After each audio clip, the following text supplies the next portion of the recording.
mutually beneficial. So you're giving the information that you want the user to have, but then that's also the most important information for the user to see at the top of the page. Yeah, and I think like based on, some of the things that Jim said too,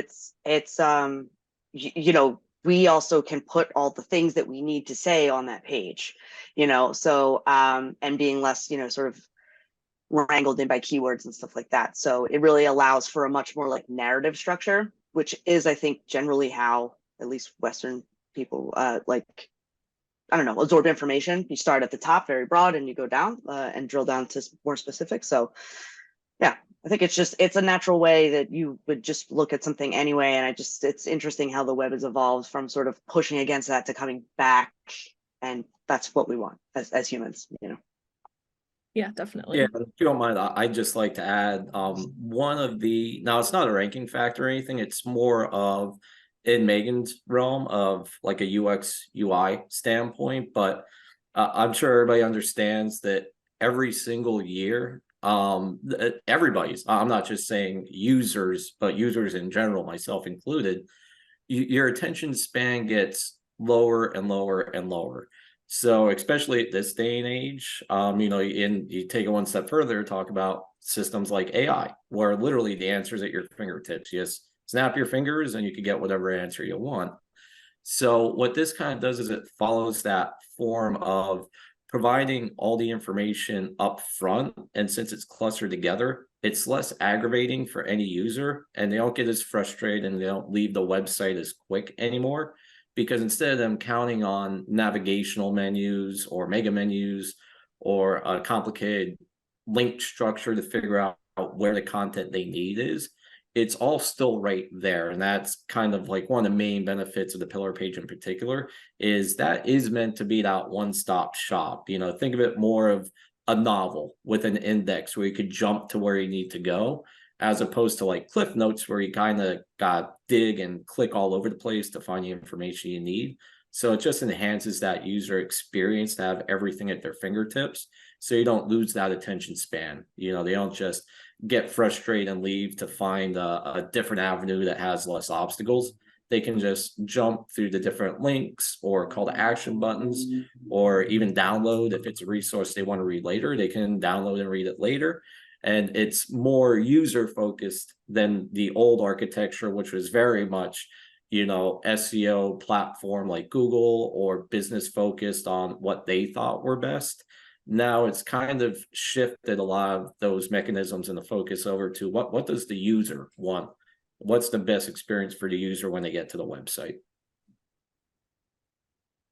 Absolutely. And you've definitely touched on this, Jim, but can you speak to some additional benefits from an SEO perspective of this topic clusters and pillar pages setup? Sure. Yeah, absolutely. I'd say the biggest impact that topic clustering SEO has provided, in many, many different case studies and examples listed, easily findable online that we've had experience with firsthand, is that when you have a pillar page that's triggering sometimes thousands of queries and keyword searches, as opposed to the previous structure, which, like Megan said, was really concise. Like the way old websites were built, even for high level parent pages, were a question and an answer type of prompt. So you're really only triggering like one very specific search. What pillar pages do is it doesn't only enhance the user experience, but from an SEO perspective, it helps to trigger, sometimes exponentially more search queries and keyword ranking factors than the traditional page structure did. So that helps boost organic visibility and organic engagement of the website when it pops up in search results, because you're populating for more. Like now more so than not, there's less of a problem for those businesses that pivot to a topic cluster SEO strategy than businesses used to have before, with not being able to find themselves. Now the issue is they're popping up all over the place. Like I'm sure everybody's come across, they do one search query and they might get different pages populated as a search result, but it's all from the same website. It's all from the same domain. So it's a good problem to have, and you could always refine that to make sure that those queries are triggering for the accurate content for the pages that are being listed.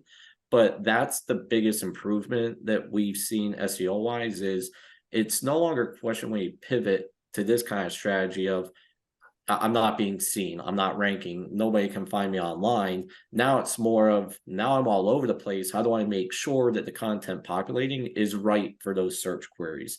So it's a good problem to have. You know, you definitely would rather have a very large top of funnel, ton of visibility and honed in on your user than just trying to gain traction.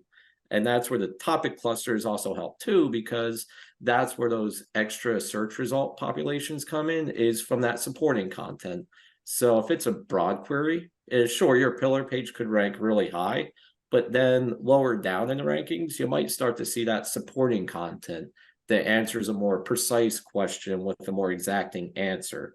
And the way Google reads that from SEO perspective is that interlinking factor. You know, as mentioned before, it's no longer kind of that tree offshoot where Google's looking for that one page.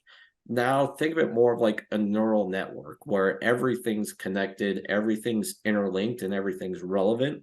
So now Google has more than they need at their hands. So if somebody does a search query, they have a plethora of options to pull from a website to populate that search result page instead of trying to find that one perfect entry. Yeah, absolutely. It's a great answer, very in-depth. Thank you, Jim. So I wanted to kick it over to both of you. Any words of advice to our viewers on how to implement this page structure on their website? I think the most challenging thing for design and UX is now we are providing a user with like such a huge amount of information. But how do I keep you engaged, right? Because I mean, like Jim said, the attention span is 0. No one reads. We're all guilty of it. We skim, right? So I think that it's really important, if you're going to have a long page, like that you are keeping and checking in with the user in some way down the page. So just like literal on-page navigation, breadcrumbs, stuff like that is important, because also like what Jim was saying is we're not just driving people to a homepage anymore. That's used to just be like, go to the homepage and go from there. So if people are coming into your site on a pillar page and they want to learn more, like they have to kind of be able to figure out where they are in your site and who you are. But so that's on-page navigation or some sort of flow, you know, direction is important. Keeping like the content sections themselves still scannable, brief, using, you know, like standard best practice stuff, headlines, like breaking up the content so it's not a wall of text, because we all, when we see that wall of text, we just immediately know it's going to take long, or I have to read through this whole thing and I might skip it. And with that too, like also having CTAs. So it could be just a text link, like, hey, if you want, you know, within the paragraph, you can go here. If that person needs that information, they can go to that page. If they get to the end of a section and there's an option for them to go to a different section on that page or on your site, you know, you can provide a CTA in a button, in a link, and, you know, and just, again, just the keeping the engagement down the page. No one's going to read everything, but as if you make it digestible, I feel like people, at least you can scan. And then if there is something specific that you're looking for in doing that, and if you've got your heading set up right and using the right language and maybe like the visual cues, they can find that thing on the page, and they may only read that section, but that's cool. That's what they came for, you know?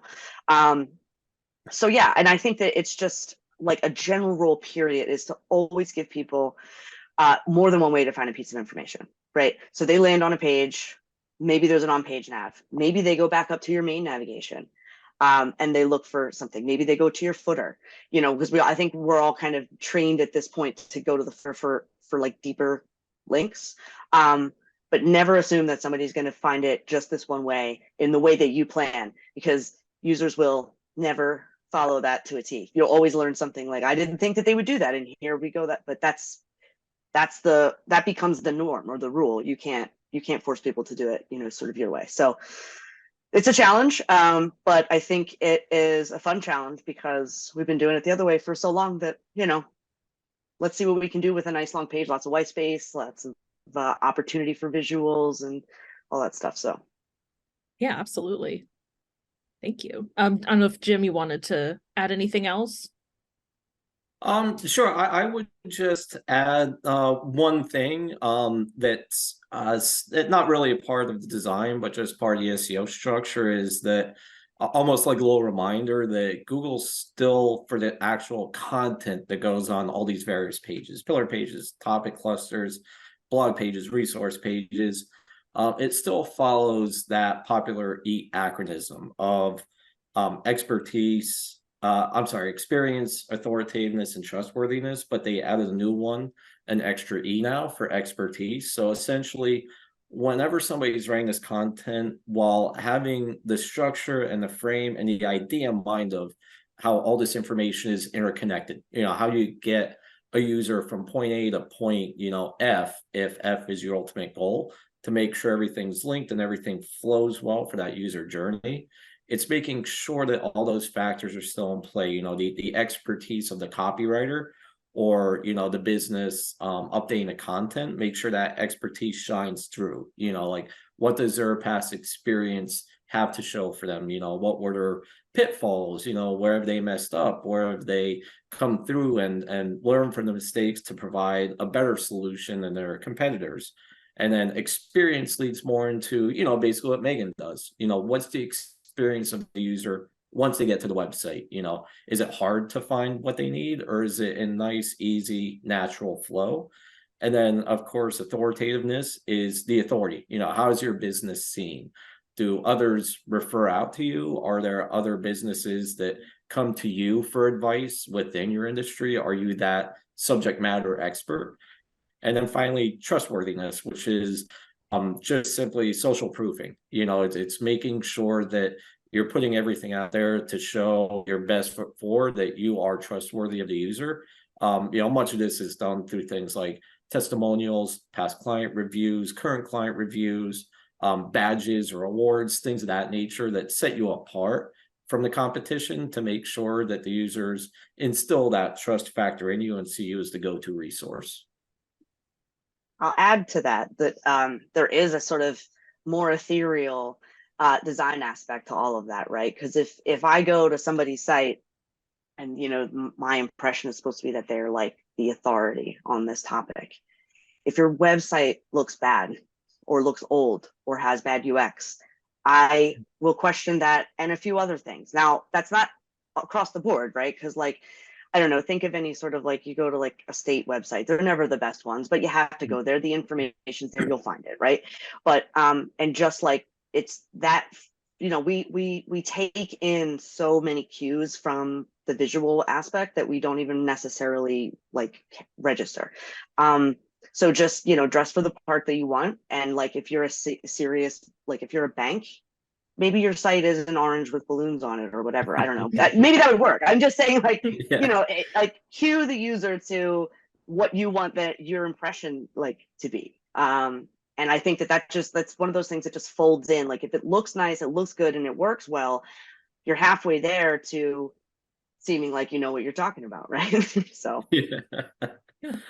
No, it's a shallow world out there. So no, that's a very good point. I get it.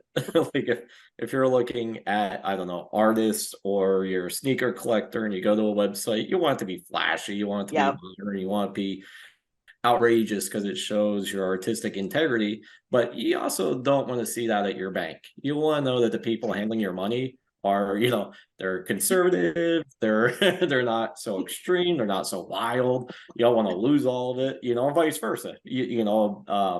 Traditional, solid bank visual website would not fit with a new NFT platform coming out, because that's not what users want to see. It's not what triggers in their mind of, this looks right to me. Yeah, for sure. Definitely. And the vast majority of users are going to look at your website and a bunch of other websites too to see which one is the best. And sometimes the website can be that one factor that really sets you apart and says, okay, these people really are invested in making sure that their look and feel is really good and strong. Yeah. And at the very least, it'll send you down at least another search engine path of looking for reviews, or you know what I mean, investigating that brand maybe further or faster than you would with something that just didn't leave you with as cool of an impression or as appropriate, like Jim's saying, of an impression visually.